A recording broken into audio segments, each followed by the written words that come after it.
नमस्कार, स्वागत है आपका एक बार फिर से आपके चैनल फार्मेसी पॉइंट में। और आज हम health education and community pharmacy के मल्टीपल चॉइस क्वेश्चन करने वाले हैं। इसके पहले दो वीडियो अपलोड कर दी गई है जिसमें कि हम चैप्टर 1 से लेकर चैप्टर 3 तक हमने मल्टीपल चॉइस क्वेश्चन किया है। और आज हम चैप्टर 4 यानी कि न्यूट्रिशन एंड हेल्थ का मल्टीपल चॉइस क्वेश्चन करने वाले हैं। तो दोस्तों, जो वीडियो पहले बना दी गई है उसका लिंक मैं आपको डिस्क्रिप्शन बॉक्स में दे दे रहा हूँ, आप उसको देख सकते हैं। तो चलिए आज की वीडियो शुरू कर लेते हैं। उससे पहले आप इस वीडियो को लाइक कर दें, साथ में चैनल को सब्सक्राइब कर दें, बेल नोटिफिकेशन को ऑन कर दें जिससे आने वाली सभी अपडेट्स आपको तुरंत मिल सके। तो चलिए हम पहला क्वेश्चन देखते हैं। तो पहला क्वेश्चन हमारे सामने आ चुका है, science of food and its relationship to health is. तो दोस्तों, आपको बताना है कि इसका सही आंसर कौन सा है। और आप यहां पर ऑप्शन देख सकते हैं, क्या क्या ऑप्शन दिए गए हैं। यहां पे दिया गया है health education, community pharmacy, diet and nutrition. तो दोस्तों, science of food and its relationship to health is define as nutrient. जी हाँ दोस्तों, तो जो हमारा इस क्वेश्चन का सही आंसर है वो है न्यूट्रिशन। तो चलिए इसके बाद हम सेकंड क्वेश्चन करते हैं। क्वेश्चन नंबर 2 हमारे सामने आ चुका है। और क्वेश्चन नंबर 2 क्या पूछा गया है, द फंक्शन ऑफ फूड। जी हाँ दोस्तों, बहुत सब ये क्वेश्चन बहुत ही बेसिक क्वेश्चन है। फंक्शन ऑफ फूड यानी कि फूड का फंक्शन क्या होता है। तो यहाँ पे लिखा है कि प्रोवाइड एनर्जी। जी हाँ दोस्तों, हमें खाने से, फूड से, डाइट से हमें एनर्जी मिलती है। और यहाँ पे लिखा है maintain growth, repair and reproduction, prevent infection and disease and all of these. तो दोस्तों, जो इस क्वेश्चन का सही आंसर है वो है ऑल ऑफ दीज। यानी कि दोस्तों, जो भी हमारा फूड है उससे हमें एनर्जी मिलती है। इसके अलावा जो भी हमारे सेल्स हैं, टिश्यू हैं, उनके ग्रोथ के लिए, रिपेयर के लिए उसको एनर्जी मिलती है। और यहाँ पे लिखा है प्रिवेंट इन्फेक्शन एंड डिजीज। हाँ दोस्तों, जो भी हमारे विटामिन है, प्रोटीन्स हैं, ये हमको इन्फेक्शन और बीमारियों से बचाते हैं। यानी कि ये सभी हमारा फंक्शन हो गया फूड का। तो चलिए इसके बाद हम क्वेश्चन नंबर 3 कर लेते हैं। और क्वेश्चन नंबर 3 हमारे सामने आ चुका है। और क्वेश्चन नंबर 3 में पूछा है, according to source the food is classified as. तो दोस्तों, ये क्वेश्चन आपका बनाया गया है क्लासिफिकेशन ऑफ फूड से, यानी कि क्लासिफिकेशन ऑफ फूड। तो इसमें दिया अकॉर्डिंग टू सोर्स। तो आपको बताना है कि according to source food is classified as. तो दोस्तों, अकॉर्डिंग टू सोर्स जो हमारा फूड है उसको हम क्लासिफाई करते हैं वेजिटेबल सोर्स में और एनिमल सोर्स में। और यहाँ पे लिखा है energy elder, body builder and none of these. तो आपको एनर्जी इल्डर और बॉडी बिल्डर, जो आपको ये दो ऑप्शन दिखे गए हैं, दो ऑप्शन आपको यहाँ पे दिख रहे हैं, ये डिवाइड किए गए हैं अकॉर्डिंग टू फंक्शन। यहाँ दोस्तों, according to function foods are classified into energy yielder and body builder. लेकिन यहाँ पर अकॉर्डिंग टू सोर्स पूछा है, इसलिए जो हमारा यहाँ पे सही आंसर है वो है वेजिटेबल फूड। तो चलिए इसके बाद हम क्वेश्चन नंबर 4 कर लेते हैं। और क्वेश्चन नंबर 4 हमारे सामने आ चुका है। इसमें पूछा है according to chemical nature the food is divided into. जी हाँ दोस्तों, जो हमारा फूड है उसको हम केमिकल नेचर के बेसिस पर भी डिवाइड करते हैं। तो दोस्तों, इस क्वेश्चन में पूछा गया according to chemical nature of food, chemical nature the food is divided into. तो जो हमारा केमिकल नेचर है इसके ऊपर हम फूड को डिवाइड करते हैं, प्रोटीन में, कार्बोहाइड्रेट में, विटामिन में, मिनरल्स में। तो ये हमारा सही आंसर है ऑल ऑफ दीज। यानी कि according to chemical nature the food is divided into protein, carbohydrate, vitamin, fats, minerals, etc। तो चलिए दोस्तों, इसके बाद हम क्वेश्चन नंबर 5 कर लेते हैं। और ये बहुत ही बेसिक सा क्वेश्चन है। इसमें पूछा गया है main source of energy is. यहाँ दोस्तों, एनर्जी का मेन सोर्स क्या होता है। तो जैसे दोस्तों, जो हमारा इकोसिस्टम है वहाँ पर, जो हमारा इकोसिस्टम वहाँ पर मेन सोर्स ऑफ एनर्जी होता है सन, यानी कि सूरज। लेकिन यहाँ आपको बताना है कि main source of energy in food. तो इसमें ऑप्शन दिया गया है carbohydrate, protein, fats and vitamin. तो जो इस क्वेश्चन का सही आंसर है वो है कार्बोहाइड्रेट। यानी कि हमें सबसे ज़्यादा एनर्जी कार्बोहाइड्रेट से मिलती है और यही मेन सोर्स ऑफ एनर्जी होता है। तो चलिए इसके बाद हम क्वेश्चन नंबर 6 करते हैं। और क्वेश्चन नंबर 6 पूछा गया है for oxidation of fats dot dot dot required. जी हाँ दोस्तों, फैट्स के ऑक्सीडेशन के लिए किसकी ज़रूरत पड़ती है, ये इस क्वेश्चन में पूछा गया है। तो यहाँ पर ऑप्शन दिए गए हैं vitamin, minerals, protein and carbohydrate. तो दोस्तों, ऑक्सीडेशन ऑफ फैट्स यानी कि फैट्स के ऑक्सीडेशन के लिए हमें कार्बोहाइड्रेट की ज़रूरत पड़ती है। तो जो इस क्वेश्चन का सही आंसर हो जाएगा वो हो जाएगा कार्बोहाइड्रेट। तो चलिए इसके बाद हम क्वेश्चन नंबर 7 कर लेते हैं। और क्वेश्चन नंबर 7 आ चुका है, the main constituent of diet is. जी हाँ दोस्तों, जो भी हम फूड लेते हैं उसका मेन कॉन्स्टिट्यूएंट क्या होता है, ये इस क्वेश्चन में पूछा गया है कि मेन कॉन्स्टिट्यूएंट ऑफ डाइट। तो आप इसमें ऑप्शन देख सकते हैं, क्या क्या ऑप्शन दिए गए हैं इसमें, फैट्स, कार्बोहाइड्रेट, विटामिन, प्रोटीन, इस तरह के ऑप्शन दिए गए हैं। तो जो इस क्वेश्चन का सही आंसर है वो है कार्बोहाइड्रेट, यानी कि जो भी हम भोजन लेते हैं, जो भी हम फूड लेते हैं उसमें कार्बोहाइड्रेट सबसे ज़्यादा पाया जाता है और वही उसका मेन कॉन्स्टिट्यूएंट होता है। तो चलिए इसके बाद हम नेक्स्ट क्वेश्चन करते हैं और क्वेश्चन नंबर 8 आ चुका है।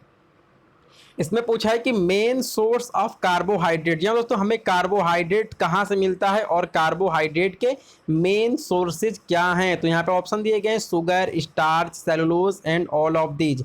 तो हमें कार्बोहाइड्रेट मिलता है शुगर से, स्टार्च से, सेलुलोज से, और ये तीनों मेन सोर्स ऑफ कार्बोहाइड्रेट हैं। आप इस बात को याद रखेंगे कि शुगर, स्टार्च और सेलुलोज जो हैं ये मेन सोर्स ऑफ कार्बोहाइड्रेट होते हैं, यानी कि जो हमारा यहाँ पे सही आंसर है वो है ऑल ऑफ दीज। तो चलिए इसके बाद हम क्वेश्चन नंबर 9 कर लेते हैं और यहाँ पे लिखा है कि all carbohydrates are ultimately converted into. तो दोस्तों, जो भी हम कार्बोहाइड्रेट अपने फूड में लेते हैं, इसके अलावा अपने डाइट में लेते हैं, वो अल्टीमेटली किस फॉर्म में कन्वर्ट हो जाते हैं, किस फॉर्म में बदल जाते हैं, आपको यहाँ पर ये बताना है। तो यहाँ पर ऑप्शन दिए गए हैं, आप देख सकते हैं, lactose, fructose, glucose and maltose. तो जो इस क्वेश्चन का सही आंसर यहाँ पे है वो है ग्लूकोज। ग्लूकोज जो है ये सिंपलेस्ट फॉर्म ऑफ कार्बोहाइड्रेट होता है, और अगर हम कोई भी कार्बोहाइड्रेट लेते हैं, इनटेक करते हैं, तो ये अल्टीमेटली यानी कि ये अंत में जाके ग्लूकोज में ही कन्वर्ट हो जाएगा। तो चलिए इसके बाद हम क्वेश्चन नंबर 10 देख लेते हैं और यहाँ पूछा है कि chief source of energy is. यहाँ दोस्तों, चीफ सोर्स ऑफ एनर्जी, तो इसमें दिया है lactose, glucose, fructose and maltose. तो जो इस क्वेश्चन का सही आंसर है वो है ग्लूकोज। ग्लूकोज जो हमारा है ये चीफ सोर्स ऑफ एनर्जी होता है, यानी कि सबसे ज़्यादा एनर्जी हमें ग्लूकोज से ही मिलती है। तो चलिए इसके बाद हम क्वेश्चन नंबर 11 कर लेते हैं और बहुत ही बेसिक सा क्वेश्चन है और छोटा सा क्वेश्चन है, शुगर मिल्क इज। तो यहाँ पर ऑप्शन दिया गया है lactose, glucose, fructose and maltose. तो हम शुगर मिल्क किसे कहते हैं, तो यहाँ पे शुगर मिल्क जो है दोस्तों, शुगर मिल्क हम कहते हैं लैक्टोज को। जो हमारा लैक्टोज है जो कि एक कार्बोहाइड्रेट है, इसी को हम शुगर मिल्क कहते हैं।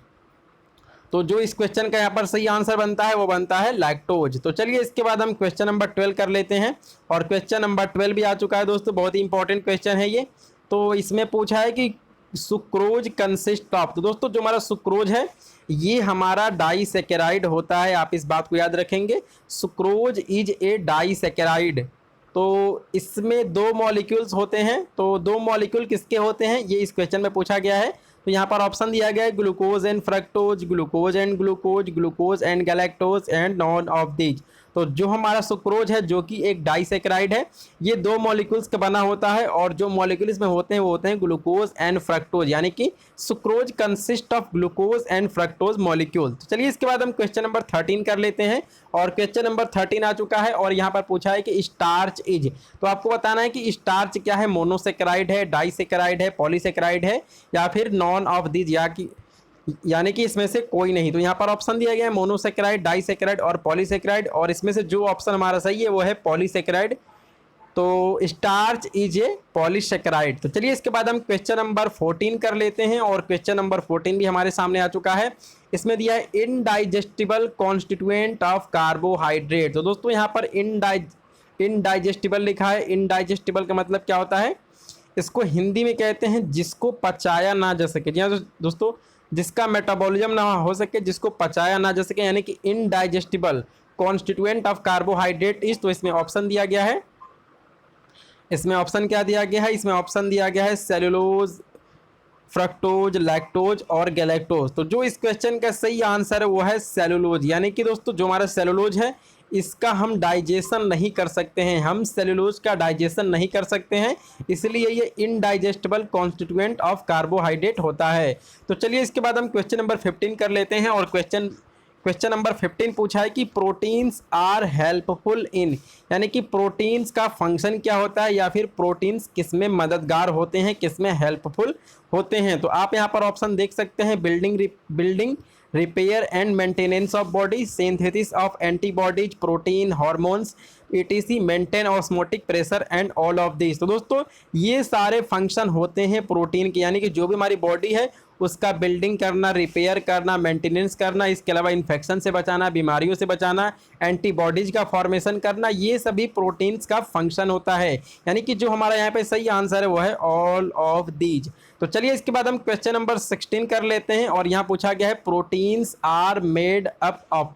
तो दोस्तों इसका मल्टीपल चॉइस क्वेश्चन मैंने आपको बायोकेमिस्ट्री एंड क्लिनिकल पैथोलॉजी में भी करवा दिया है। वहाँ भी आपके प्रोटीन, कार्बोहाइड्रेट, फैट्स, मिनरल, इस तरह के टॉपिक पे मल्टीपल चॉइस क्वेश्चन दिए गए हैं, चैप्टर दिए गए हैं। तो इसमें दिया है कि proteins are made up of, यानी कि प्रोटीन्स किससे बने होते हैं। तो दोस्तों जो भी हमारे प्रोटीन्स हैं ये पॉलीमर होते हैं एमाइनो एसिड के, यानी कि जो भी हमारे प्रोटीन है इसका बेसिक यूनिट क्या होता है, इसका बेसिक यूनिट होता है एमाइनो एसिड। ढेर सारे एमाइनो एसिड्स आपस में मिलकर प्रोटीन बनाते हैं, प्रोटीन का फॉर्मेशन करते हैं।